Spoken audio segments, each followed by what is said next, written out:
Hi friends, Geetha சமையலேருந்து மதிய சாப்பாடு பார்க்கலாம். இன்றைக்கி கிருத்திகை, அதனால் மண் சட்டியில் செய்யலை.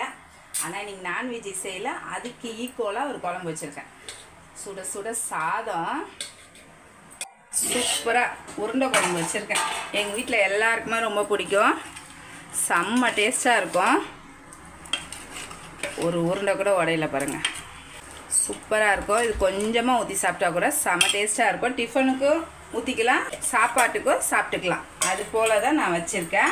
கொஞ்சமாக மிளகு ரசம், கேரட் பொரியல் பண்ணியிருக்கேன். வெறும் பச்சை மிளகாய் மட்டும் கிள்ளி போட்டு தேங்காய் துருவல் போட்டு பண்ணியிருக்கேன். ஏன்னா இது கொஞ்சம் காரமாக இருக்கும் போது இது சாப்பிடும் போது நல்லாயிருக்கும். அதுக்கப்புறம் நல்லா வெண்டைக்காவை சூப்பராக ரோஸ்ட் பண்ணி எடுத்துருக்கேன். வெண்டைக்காவும் நல்ல டேஸ்ட்டாக இருக்குது. பச்சையாக சாப்பிடும் போது அவ்வளோ நல்லா இருந்தது.